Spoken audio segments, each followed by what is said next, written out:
Գյուրջան Կասկադ, հասանելի բնակարաններ 65 ամիս մարման ժամկետով։ Հարգելի կառավարություն, հարցս ուղղում եմ Արդարադատության նախարար Տիկին Գալյանին։ Տիկին Գալյան վերջերս Սահմանադրական դատարանը հրապարակեց ապօրինի ծագում ունեցող գույքի բռնագծման մասին օրենքի վերաբերյալ որոշումը, որով օրենքը կամ դրա որևէ դրույթ չհամարվեց հակասահմանադրական կամ սահմանադրությանը հակասող, ինչպես հաճախ աղաղակում էին տարբեր ընդդիմադիր խմբակներ։ Միևնույն ժամանակ Սահմանադրական դատարանը արձանագրեց, թե որն է կիրառման իրավաչափ նպատակը, ինչը կարծես միանշանակ չի ընկալվել վերոհիշյալ խմբերի կողմից։ Մարդիկ կարծիք են հայտնում առ այն, որ անկախ նրանից, թե անձը նախկինում եղել է պաշտոնատար անձ, թե ոչ, նրա գույքը բռնագծման ենթակա է, եթե ապացուցվում է կապը հանցագործության եւ գույքի միջև, հարցս հետեւյալն է. ի վերջո ինչ է ասել բարձր դատարանը։ Արդյունք պատասխանի Արդարադատության նախարարը Տիկին Գալյանը, համեցեք Տիկին Գալյան։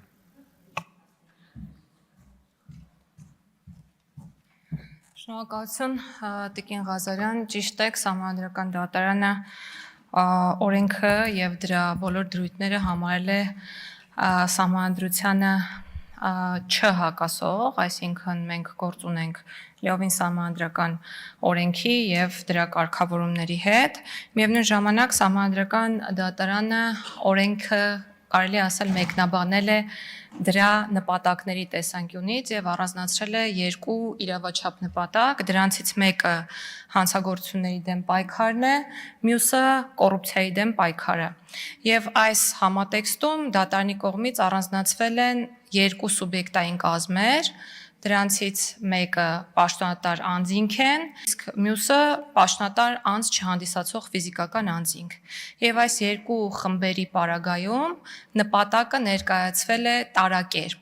Այն դեպքում, երբ գործ ունենք պաշտոնատար անձանց հետ, ապա այս դեպքում կիրառելի է եւ գործում է եւ իրավաչափ է կոռուպցիայի դեմ պայքարի եւ կոռուպցիայի կանխարգելման նպատակը, եւ այս տեսանկյունից բացարձակապես պարտադիր չէ պաշտոնատար անձին պատկանող ապօրինի ծագում ունեցող գույքը կապել որևէ հանցագործության հետ։ Իսկ այն դեպքում, երբ գործ ունենք պաշտոնատար անձ չհանդիսացող ֆիզիկական անձի հետ, ապա այս դեպքում հավանականությունների հավասարակշռման սկզբունքի պահպանմամբ պետք է հիմնավորվի որևէ որոշակի կապ հանցագործության եւ ձեռքբերված գույքի միջև։ Եվ ընթացքում ես հասցրի գտնել համապատասխան դրույթը, որին ուզում եմ հղում կատարել եւ կխնդրեմ, որ մասնագիտական հանրույթը եւս ուշադրություն դարձնի Սահմանադրական դատարանի որոշման համապատասխան կետին, որը ընթերցելուց հետո կարծում եմ բոլոր տեսակի վեճերը կսպառվեն։ Դրույթը հետևյալի մասին է. թեպետ նշված երկու նպատակներն էլ ինքնուրույն են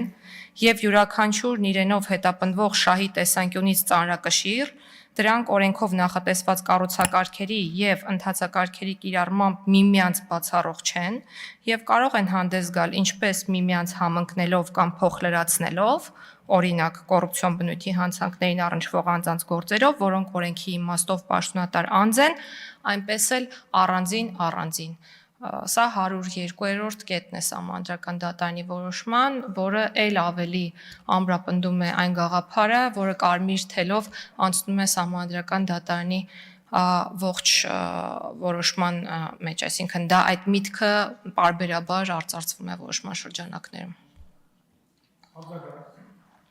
Հարցիս առաջին մասում հղում է անում մի խումբ մարդկանց, բայց կան մեկ այլ խումբ մարդիկ, քաղաքացիներ, ու մենք պարբերաբար հանդիպում ենք, կլինի ազգային ժողովում կամ մեր համայնքային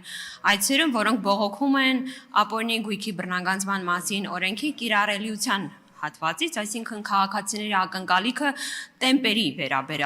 վերաբերյալ մասնավորապես մի փոքր այլ է, հատկապես դուք, որ այս նախագիծը ներկայացրել եք խորհրդարանում, հետո ստանձնել եք դատախազի տեղակալի պաշտոնը եւ հիմա որպես հանդես է գալի Արդարադատության նախարար, ես կցանկանայի դուք այս մասին մեր հանրության հետ խոսակցություն ունենայիք եւ եթե ձեռքի տակ իհարկե կան որոշ թվեր, դրանց հոմանելով ներկայացնեք իրավիճակը ընդհանուր առմամբ։ Ցավում եմ, բայց վիճակագրական տվյալներ չունեմ եւ կարծում եմ, որ դատախազությունը կներկայացնի նաև հաշվետվության շրջանակներում վիճակագրական տվյալներ, տեմպերի հետ կապված, երբ ինձ այս հարցը ուղղվում է, ես միշտ զուգահեռներ եմ անցկացնում արտասահմանյան երկրներում նմանատիպ ինստիտուտների գործունեության տեմպերի հետ։ Եվ նշում եմ, որ մենք հեծանիվ չենք հորինել, մենք շատ դեպքերում փոխառել ենք արտասահմանյան երկրների լավագույն փորձը եւ եկեք տեսնենք, թե ինչ ժամկետներում է հաջողվում այլ երկրներին բռնագանձել ենթադրյալ ապօրինի ծագում ունեցող գույքը եւ երբ մենք ուսումնասիրում ենք պրակտիկան, տեսնում ենք, որ դա լավագույն դեպքում իրականացվում է 7 տարի ժամկետում, իսկ մեր դեպքում մենք կարելի ասել ավելի արագ տեմպերով ենք հաջողել օրենքի կիրառության տեսանկյունից եւ 8 հաշտության համաձայնությունները արդեն արկա են եւ մենք կարող ենք խոսել արդեն դեպի Հայաստանի Հանրապետություն վերադարձված ապօրինի ծագում ունեցող գույքի մասին։ Այս առումով կարծում եմ